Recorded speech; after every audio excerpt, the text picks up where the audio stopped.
Hey everybody, it is Tom, and I'm here with a slightly different kind of video today, which I'm not really sure how it's going to go, and I'm not sure if anybody's going to want to watch it, but I wanted to make it for me. So, as some of you may know, who've been here for a while, a few months ago, my grandmother passed away, and it's very weird when someone you don't see every day passes away. So she used to live in Pennsylvania, back in my hometown.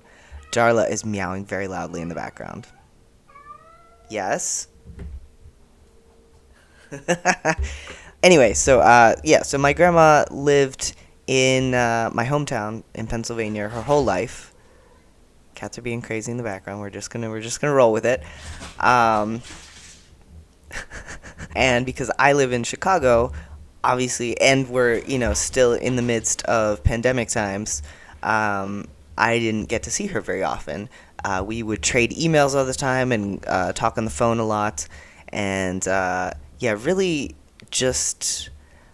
I remember spending a lot of time, like, after she got sick and finally got sent to a nursing home, like, dreading the time when she would be gone because, like, literally my favorite person in the world, my grandma. Um, so when she finally passed away, like, I don't know, it's like I don't really believe it. Like, a part of me still thinks that she's, back tooling around. I'm glad I'm talking about such a serious topic while there are literally cats skidding across the floor. But yeah, I think she would have appreciated that. Um, what was I saying? Yeah, so there's a part of me that still kind of believes that she's, back in her house in Pennsylvania, her yellow house, bright yellow house, and a giant backyard, and like cows grazing across the way. No, not anymore. I think they stopped that, but yeah, but I still kind of believe she's there, and I think that's why I haven't really grieved properly because nothing has really changed about my day to day life. And it just feels like I'm in between emails from her or in between phone calls from her. And, then every now and then it'll hit me like, oh, yeah, there's not going to be any more emails. There's not going to be any more phone calls. And if I go back there, the house is being sold. Another family is going to move in there. I can't go back there. I can't talk to her again. So it's weird. It's a very strange kind of feeling. And like the last time I lost a close family member, it was my dad when I was 12. And that was totally different because, first of all, I was a child. And it was my first experience with anyone I knew dying. And the fact that it was my dad, someone who obviously I saw every day and depended on and loved and never thought would leave so early, that was a huge, huge blow and just traumatizing, obviously.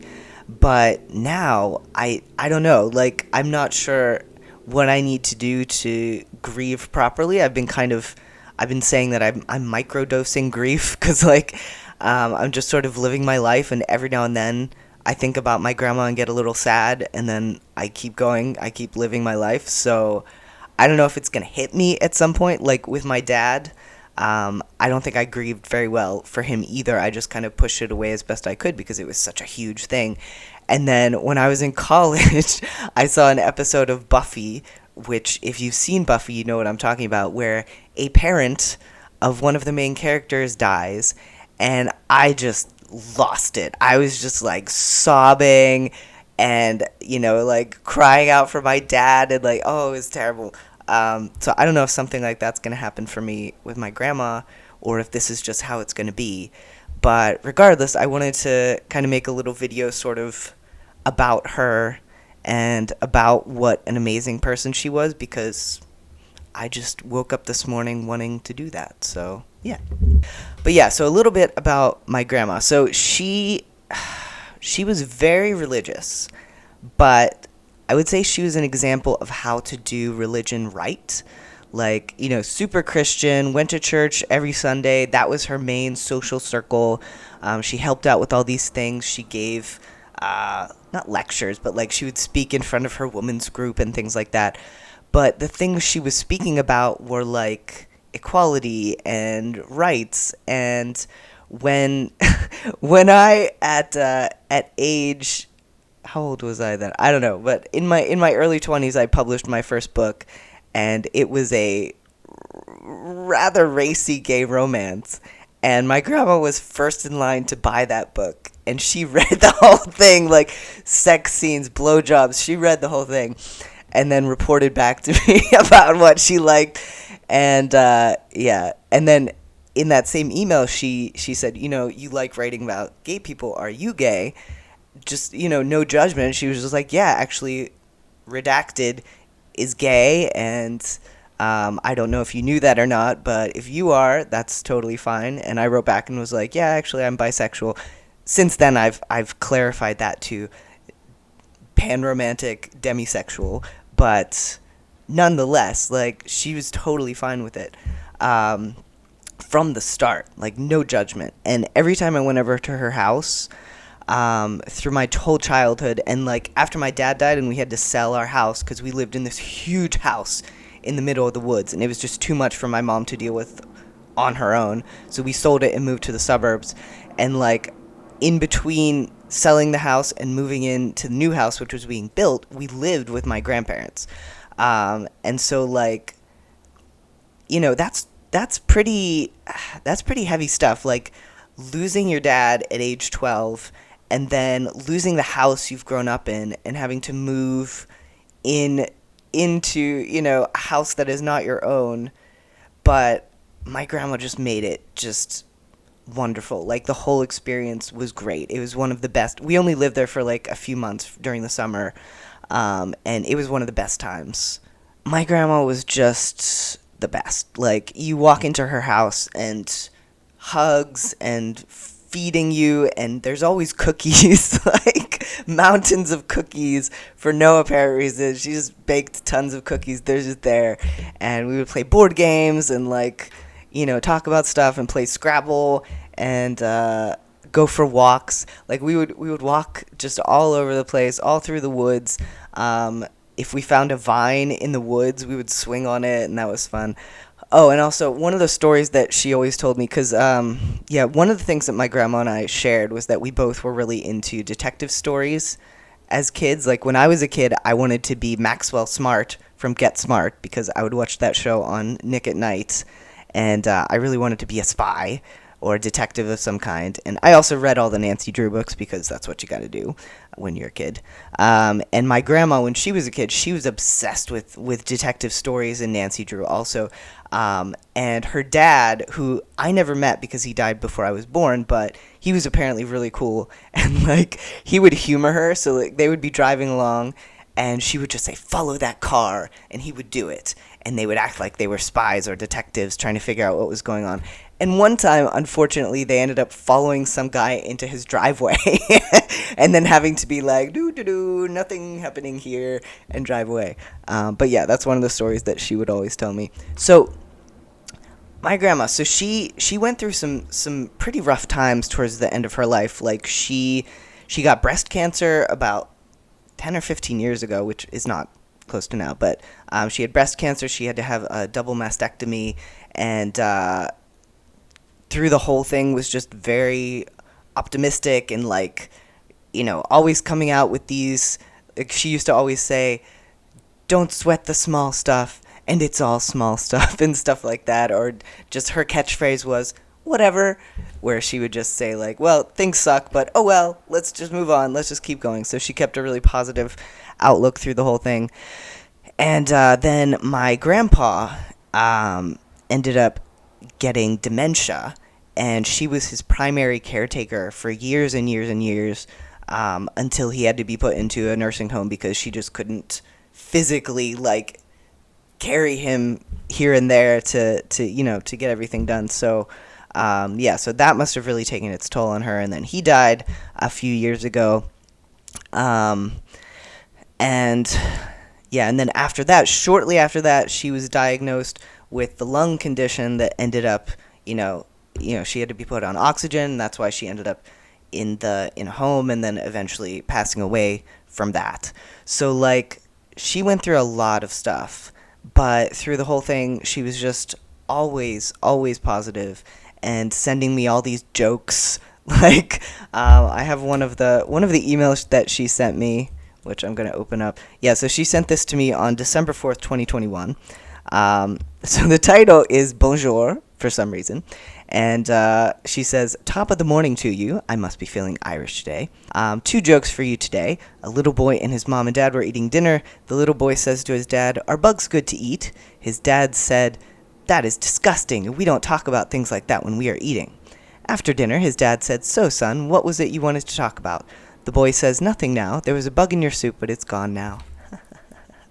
And then her other joke, "A major study says humans eat more bananas than monkeys. It's true, I can't remember the last time I ate a monkey." And then she signs it with, "Laughter is the best medicine, love grandma." Yeah, so she was always sending me stuff like that. Also, Groundhog Day was her favorite holiday. And every time it was Groundhog Day, she would email us being like, 6 more weeks until spring, or spring's just around the corner. And she would have a running countdown all year long of how long it was until Groundhog Day. And if you're not from the US, Groundhog Day is a really weird tradition where, like, in Punxsutawney, Pennsylvania, this they have this poor groundhog, and they make him come out on Groundhog Day, which is February 2nd, and if he sees his shadow, so if there's sunlight and he sees his shadow, it means there's going to be 6 more weeks of winter, and if he doesn't see a shadow, it means spring is just around the corner, which I don't know, but we still do that. So what else? Another good memory I have of her is we used to go to this lake that was like an hour or two away, and one time we were at this lake, and my grandma and I were sitting on the towel while, like, my brothers and my mom and everybody were swimming, and we just hear this woman yelling, "Amber, it's time for your cheese." And then this little girl comes running over to the blanket and is like, receives cheese from her mom, and we just thought that was hilarious. And, like, for years afterwards, we would just yell at each other, "Amber, it's time for your cheese," and crack up. So yeah, just lots of things like that. See, another thing my grandma did was there was a hoarder house, an abandoned hoarder house up the road from her house. And one day, my cousins and my aunt, who is kind of like, who is always up for an adventure, decided that we were going to enter this house and see what it was like. And I stayed outside because I did not want to die. But the rest of my family and my grandma went into the hoarder house, like, walking on tops of, like, you couldn't even see the floor. It was just piles and piles of newspaper and stuff. So my grandma, at like 80 years old or 70 years old or however she was at that time, is like wading through the hoarder house and looking around, and didn't faze her at all. She's just like, "Yeah, how interesting." And then, yeah, another thing she did when I was a kid is my brothers and my cousins and my aunt, again, always up for an adventure, were going to go tic-tacking around the neighborhood at Halloween. So they were going to go, like, I don't even know what it entailed, because I did not go along. I was the indoor cat and the introvert who would stay at home reading Dragonlance novels instead of partaking in legally questionable activities. But they went and, like, threw toilet paper and, like, corn kernels and whatever you do when you're tic-tacking at houses. And yeah, my grandma was partaking of this. So yeah, she was a great lady. And I guess, like, another very, very important thing, my grandma was always very accepting about my queerness from the beginning. So I came out to my mom and my friends when I was about 19 or 20. And then a few years later, I had my book published, and then my grandma and the rest of my family knew that I was not straight. I hoped that my grandma would be okay with me being trans, but you never really know. Especially even though I knew all along that, like, her brand of religious was the kind that accepts people and loves them and, uses it to do good instead of using it to harm people who are different. But I was still really worried, obviously, because it's terrifying coming out to someone, even if you're pretty sure they're going to be okay with it. It's still terrifying to bare that part of your soul to them and to be kind of naked in front of them. So finally, like, I knew that I had to tell her. My mom already knew. My friends had known for a long time. And so I emailed her kind of explaining everything about how I felt and how long it had taken me to figure it out and why it had taken me so long. And closed by saying something like, I hope this doesn't change how you feel about me, and blah, blah, blah, blah. And she wrote back with, and then she said my dead name, and then corrected, or I guess I should say Tom. Nothing could ever change how I feel about you. I love you dearly, and I accept you any way that you are. No, I don't really know about transgender, and your mom never mentioned it to me. I'm concerned about you taking male hormones, though. Is that dangerous to do, and are there side effects to it? Question mark, question mark, question mark, question mark. And I reassured her that it's not dangerous. And then she says, I'm sure there are a lot of transgender people in the world, and we are all different in our own ways. I get it that you need to be true to yourself and who you are. I'm sure it has been difficult for you coming to terms with it. Many years ago, it was hard for me to accept it when, and then redacted, told me he was gay. And he knew he was different when he was in kindergarten. But in time, I became more accepting of it because it was just the way he was born. So be patient with your mom, as it will take her time to adjust to the new you. But in time, she will be more accepting, I'm sure. If I have any questions about transgender, I will be sure to ask you. I appreciate you telling me. I love you and I want you to be happy. Love, Grandma. And then P.S., so my aunt and uncle are here with me this weekend, so I just now got to read your email. By the way, they already knew you are transgender from Facebook or somewhere. So, yeah, just unquestioning support and love, and that's all I got from her. And every time I talked to her after that, she made it a point of calling me Tom. Whenever she, obviously she slipped up sometimes, but she always corrected herself. And the only thing I kind of regret, after she got transferred to a nursing home, I called her like right after she got settled in, and she was not in a good place mentally at that time, because it's horrifying to like have to leave your home and live somewhere that is unfamiliar to you, and knowing that you're probably going to be there until you die, which is not too far away if you're being put in a nursing home. So, but she kept up a really positive front for me regardless, even though I tried to let her know that it's okay if she wants to be real with me, but she always wanted to be upbeat Grandma. We didn't talk for too long because part of, obviously her problem was with her lungs, so it was difficult for her to talk for a long time. So we just talked for a very short time, and then she made a point at the end of saying, I love you, but it kind of kills me because she said, I love you, and then said my dead name. So literally the last words I heard from her were, I love you, dead name. And I know that she didn't mean that in a negative way. Like, I know she was just, when you can't get enough oxygen, like, you get fuzzy-headed and it's hard to remember things. And,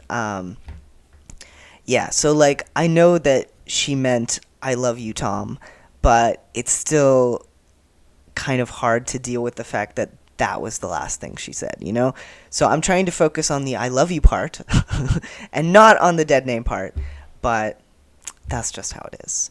I guess with this video, I just kind of wanted to talk about her a little bit and some of the great memories that I've had with her, and I don't know, maybe help me along my way of trying to deal with this. Hey, Darla. Darla's come to visit. No, don't do that. So I guess I just wanted to share some of what I remember about her, and because she was an amazing lady, and we didn't see eye to eye on everything. Like, she was I'm not sure what her political affiliation was. I know she was super against Trump. and would like, it was so funny to hear her go off against Trump because she hated him. But my grandpa was definitely Republican. Like, he voted for Mitt Romney and stuff like that. But I don't know what her political thoughts were, aside from the fact that she thought that everyone should be kind to each other and accepting and things like that. We definitely did not see eye to eye on being vegan because she, being a very Christian individual, when I brought it up to her and I said, like, look, I'm vegan because it's possible for me to eat and thrive and be healthy without harming any creatures. So I want to do that because I'm able to. And she kind of gave me a weird look and was like, but God put animals here for us to eat. And I was like, okay, I'm not gonna mess with that. We don't need to discuss theology. But even so, even feeling that way, she was totally respectful about me being vegan. Like, she never gave me shit for it. She never made any snide comments. She always made sure that, like, we would conference before I would come over to make sure that she had food available that I could eat. She went, like, searching through the grocery store for vegetarian vegetable as opposed to regular vegetable, which vegetable soup sometimes has beef broth or chicken broth in it. Like, what? But it's fine. That's another thing. But yeah, so we definitely didn't have the same views on everything, obviously. I mean, she was deeply Christian, and I am agnostic, and I'm vegan, and she she was not into that. But regardless, she always loved me completely and without any reservations, and was one of the most caring and just intelligent and funny people ever. And I'm very sad that she's not here anymore, but I'm also glad that I had a literal lifetime of making memories with her, you know? So yeah, I guess that's what I wanted to say. And thank you if you've stuck with me for these 25 minutes or however long it ends up being after I edit this, which I might need to edit some things here, but yeah. So yeah, in the comments, I mean, obviously don't talk about it if you don't want to, but is there anybody in your life who you would like to talk about or share a memory of here? And it doesn't have to be someone who's gone. It could be anyone in your family who's precious to you.